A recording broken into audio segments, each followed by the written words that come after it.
Eh bien bonjour, bonjour Patrice, bonjour à tous. On se retrouve pour les avantages de confier un bien à un professionnel de la gestion locative. C'est bien ça? Tout à fait. Pour les assises de la gestion locative. Tout à fait. Donc, merci Patrice, je vais te laisser animer un petit peu, démarrer les débats et puis j'essaierai d'intervenir avec vous. Je t'en remercie, bien volontiers. Donc nous avons aujourd'hui autour de la table, bien sûr, David Garavagno, que l'on ne présente plus, qui est notre président de la Chambre départementale du Var. Bonjour à tous. Nous avons Muriel Coll qui nous a fait la gentillesse de venir et qui va animer avec moi et argumenter le pourquoi du comment. Et également Pierre Grèche qui nous a rejoint. Bonjour. Pour être avec nous et également développer ce sujet qui nous tient à cœur, puisqu'il semblerait que malheureusement, nous professionnels, nous ne détenions qu'entre 30 et 40% du marché de la gestion locative. C'est pas beaucoup. Ça peut sembler peu. Ouais.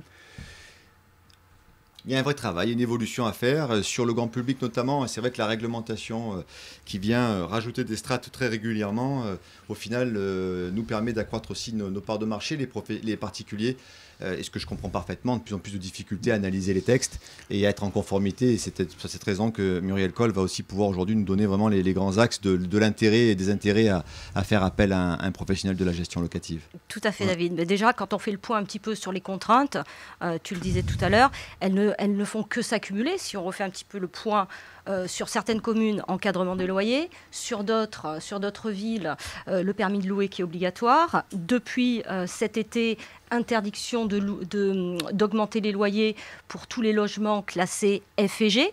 Et le calendrier, Eric, va s'accélérer, d'autant que la prochaine étape, au 1er janvier, c'est l'interdiction de louer les biens dont la consommation énergétique va être supérieure à 450 kWh par mètre carré et par an.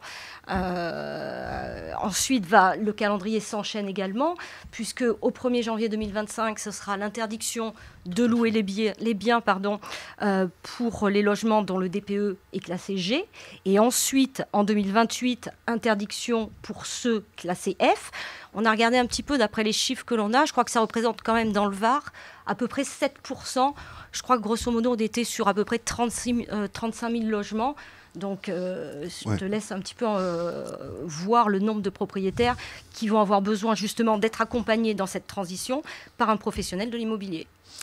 Et alors bon, j'ai compris que fondamentalement, il y a tellement de lois, tellement de réglementations qui se mettent en place qu'il vaut mieux appeler un professionnel que d'essayer de s'inventer professionnel de la gestion locative. Mais quel est le point le plus évident pour appeler un professionnel? Alors déjà, pour la location, il y a un contexte juridique inflationniste considérable pour le propriétaire. Depuis, je dirais, avant même la mise en location du bien.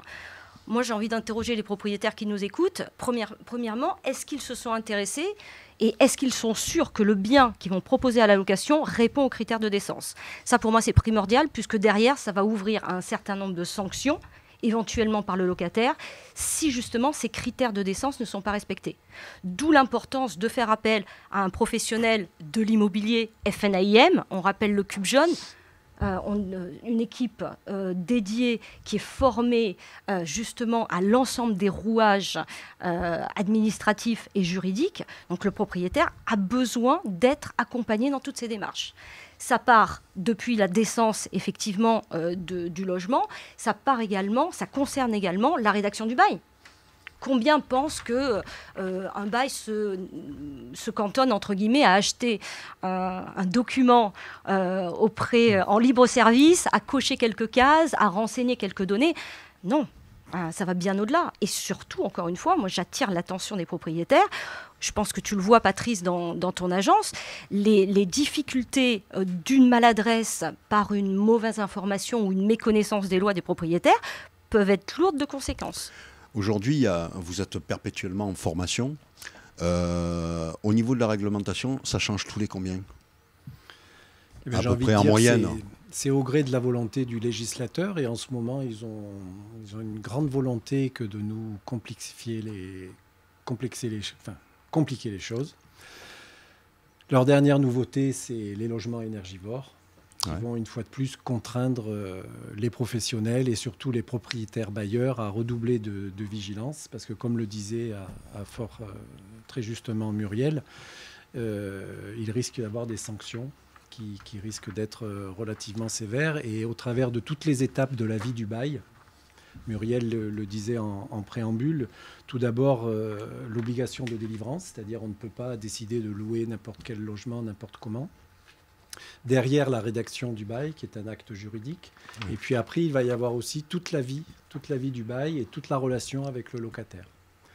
Où là, le professionnel qui se tient au courant de tout ce qui se passe, des changements, fera preuve de professionnalisme, là où un propriétaire isolé peut de temps en temps tomber dans le panneau et certaines fois, malgré lui, faire des choses qui sont un petit peu interdites. David, comment convaincre un propriétaire qui est seul dans son coin de venir rejoindre un professionnel? Parce que lui, la première chose qu'il a en tête, c'est le coût.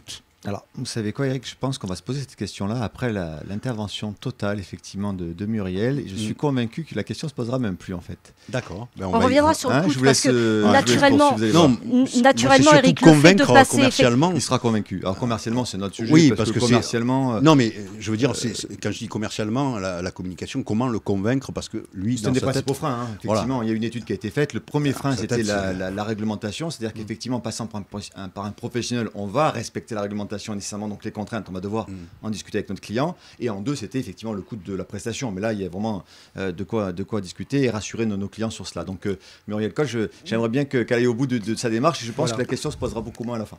Voilà, effectivement, moi, ce que je voudrais mettre en avant à nos propriétaires, c'est le fait de passer par agence, clairement, va les assurer qu'ils vont disposer d'un document conforme. Je reviens sur le bail parce que c'est tellement une source de conflit que l'on rencontre dans nos cabinets de manière perpétuelle. Les locataires ont droit à des recours s'il y a des erreurs, et je dirais qu'à chaque erreur entraîne plus ou moins une certaine sanction vis-à-vis de nos propriétaires bailleurs. Donc oui, on en parlera tout à l'heure. Oui, effectivement, le fait de confier sa gestion à une agence, à un professionnel de l'immobilier, représente certains coûts. Je mets quand même une petite parenthèse en disant que ce coût, on en parlera tout à l'heure, est déductible de ses revenus locatifs. Donc ça veut dire que je vais voir un professionnel, je m'assure que toutes les obligations juridiques seront conformément appliquées par mon professionnel à qui je fais confiance. Petite parenthèse quand même, dans le Var, vous avez, je ne sais pas si je ne pense pas me tromper, à peu près 200 professionnels qui assurent la gestion, à peu près. Ça peut coller. À quelque chose près. Donc justement, passez le pas de nos agences, venez nous trouver, venez discuter avec nous, et justement, nous pourrons vous convaincre que finalement, le coût est bien moindre par rapport à la qualité de vie derrière qu'on va souffrir. Je crois qu'on dit que le temps, c'est de l'argent. Oui. Quand vous voyez le temps que représente quand même la mise en place, la sélection d'un candidat locataire, phase déterminante. Oui. Phase déterminante, pourquoi? Parce qu'elle va quand même conditionner toute la durée de la location. Donc partons déjà sur des bases saines. La première des bases, c'est effectivement, venez nous voir pour que l'on vérifie ensemble, parce qu'effectivement on a un devoir de conseil et on est là pour ça, que le critère de décence est bien respecté par nos bailleurs. Ça c'est vraiment quelque chose de primordial. Ensuite, effectivement, on passe à l'étape suivante. Votre professionnel, le professionnel que nous sommes, va se charger de valoriser le bien du propriétaire, le mettre en avant, de manière à susciter l'envie auprès des locataires de venir louer son bien, et à nous, gérants, de sélectionner le candidat locataire solvable avec qui, justement, on va, là aussi, également entreprendre une relation. La relation, elle n'est pas qu'avec le propriétaire, elle est également avec le locataire. Au niveau du propriétaire, c'est vrai qu'il y a donc j'ai eu la réponse. Hein. Je sais pourquoi ça coûte et qu'on peut le déduire donc de ses revenus fonciers. De ses revenus, mais au niveau du locataire, c'est aussi une façon de ne pas être en lien direct avec le propriétaire. Et ça, tout à fait. Quand on dit qu'il n'y a que 30% de part de marché du professionnel, ça veut dire qu'il y a 70% du marché du parc locatif privé qui est dérégulé. Locataires et propriétaires sont renvoyés dos à dos au moment où leurs intérêts peuvent diverger. Et dans un parcours locatif, ça peut arriver régulièrement. Et faire appel à un professionnel de l'immobilier, ça veut dire faire appel à un tiers de confiance qui peut réguler cette relation, déjà d'un point de vue financier, mais également d'un point de vue juridique, mais pour la sécurité des deux parties, tant du propriétaire que du locataire. Et c'est un point qui est essentiel. C'était d'ailleurs ce qu'avait mis le rapport Nogal en avant, où il disait qu'il était nécessaire d'avoir un tiers de confiance, justement pour pacifier la relation entre propriétaire et locataire, qui peut par moments s'avérer un petit peu conflictuelle. Et pour étayer un peu vos dires, parce qu'il n'y a pas que l'écoute, il y a aussi les rapports. Et donc, pour quelqu'un que je connais très bien, qui a quitté un logement, elle s'est vue rembourser 750 € de trop perçus sur un an et demi.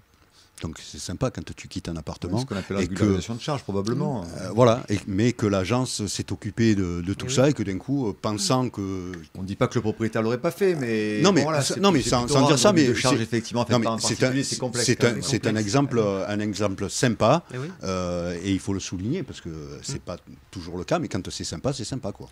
C'est pas un cadeau dans ce cas-là, certainement, hein, c'est parce que c'était un dû. Hein, non, c'était un dû, mais ça s'est fait sans qu'il y ait de demande, quoi. Ça s'est fait sans qu'il y ait de demande. C'est notre rôle. Donc, notion d'équilibre, effectivement, de relation entre les parties, propriétaires et propriétaires. Alors bien sûr, on a un engagement contractualisé avec notre client propriétaire-bailleur, bien sûr, c'est notre client.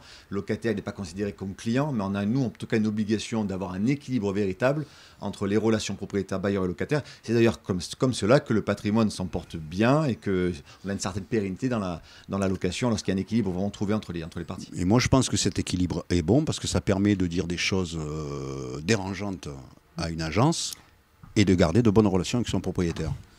Oui, on peut être parfois infusible, effectivement, ça peut arriver, mais bon, en tout cas, ça fait partie de la... Non, mais dans le bon et dans le mauvais, voilà, quand on a une demande d'affaires, ça va beaucoup plus vite. Je l'ai vécu dernièrement, là, donc c'est pour ça que j'en parle. Exactement, effectivement, et on oublie aussi, mais enfin, ça fait partie du métier, on a aussi pas mal d'investisseurs, alors de jeunes investisseurs, je dis jeunes, c'est pas par l'âge, mais un premier achat sur du locatif, parce qu'on paye un petit peu d'impôts et on veut aller sur la défiscalisation, là aussi, c'est un vrai sujet, parce que là, pour le coup, si vous vous trompez sur la surface du logement, si vous vous trompez sur la valorisation du loyer, vous avez un redressement fiscal derrière la clé, il y a des vrais enjeux. Donc là aussi, évidemment, le passage par un gestionnaire de biens, un administrateur de biens est tout simplement, obligatoire.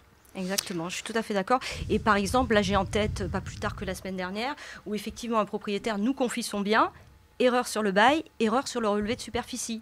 Donc il me dit oui, l'appartement fait 50 mètres carrés. Or, il fait 40 mètres carrés et 10 mètres carrés de mezzanine. Donc attention. D'accord, la mezzanine n'est pas considérée comme des mètres carrés. Et non, donc attention, source de conflit. Là encore, le locataire peut avoir des recours en disant, ben voilà, il est noté sur mon bail qui fait tant de mètres carrés, or ce n'est pas le cas, qu'est-ce qu'on fait? Source de conflit supplémentaire. Donc encore une fois, que les propriétaires viennent nous consulter, à ce moment-là, on l'aiguillera et on va le conseiller sur ces points également. Bien souvent, des propriétaires, est-ce qu'ils régularisent leurs charges? Je ne sais pas, Patrice, David, vous le voyez? Non, quand ils viennent chez nous, c'est pas fait en tout cas. Et voilà, c'est pas fait. Les charges ne sont pas régularisées, quelquefois en leur défaveur d'ailleurs. Ouais. Bien souvent, les ordures ménagères ne sont pas récupérées. Bien souvent en leur défaveur, en me disant « Oh mais je n'ose pas forcément le faire ». Oui. Bon, ben voilà, tiers de confiance, on est là pour respecter la loi, attention, hein, aussi bien pour le propriétaire que pour le locataire. Mais finalement, l'un dans l'autre, quand on nous parle de coûts, j'ai envie de vous dire, venez nous voir, peut-être que finalement, on va même vous faire gagner de l'argent. C'est quasi acquis. C'est quasi acquis. Ne serait-ce que sur la perception des ordures ménagères, l'exemple était donné effectivement à juste titre là par Muriel, il y a d'autres axes, mais on a déjà couvert peut-être 3 mois d'honoraires de gestion locative. Donc c'est vrai que ça c'est un argument de taille. Et il y a derrière nous là, il y a un petit pictogramme là effectivement qui rappelle le quotidien du gestionnaire en location. Voilà, tout est dit complètement. Alors le pictogramme il est affiché en grand. Voilà. Sur les images que on les voit bien en grand. Voilà, magnifique. Tout à fait. Super, donc c'est le principe de l'iceberg avec ce que l'on voit, ce que l'on ne voit pas. Et là aussi, j'invite évidemment tous ceux qui vont suivre cette capsule à le lire avec attention. Aujourd'hui, concrètement, un propriétaire, ce qu'il ne veut pas, c'est effectivement avoir 10-15 coups de fil de locataires effectivement sur son portable pour visiter. C'est très compliqué à gérer. Ensuite, il faut faire des choix. Ensuite, il faut vérifier une solvabilité. C'est compliqué. Comment on fait pour être sûr que cet avis d'imposition était le bon, ce bulletin de salaire était le bon. Ensuite, à rédiger un bail, c'est un peu aussi la croix à la bannière. Certains n'en font même pas. Et l'état des lieux, je vous en parle pas. Voilà, c'est le stress permanent et donc et on est là pour ça. Et nous, c'est notre métier et on l'accepte, on l'aime, on en est passionné.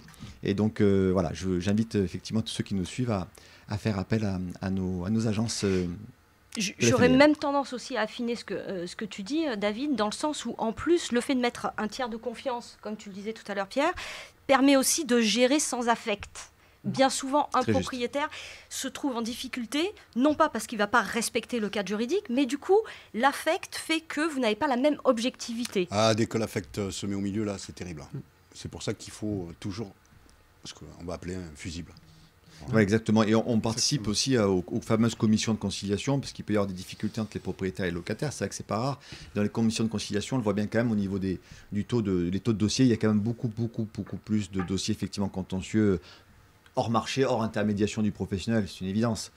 Et tout ça, ça s'explique par effectivement la quantité de réglementation que nous maîtrisons évidemment. Parce qu'au départ, vous êtes presque conciliateur avant on trouve un équilibre. Oui. Voilà. On essaye effectivement, comme dit David, de trouver un juste équilibre entre le locataire et le propriétaire. Et bien souvent, effectivement, quand on étudie un peu le retour des commissions de conciliation, suite à des litiges, suite à une non-restitution de dépôt de garantie, suite à l'état des lieux de sortie, bien souvent, on se rend compte que les propriétaires ont besoin d'être conseillés, accompagnés, parce qu'effectivement, ils ne maîtrisent pas tout l'aspect juridique, toutes les lois qui encadrent cet état des lieux et qui, justement, peuvent leur être préjudiciables derrière.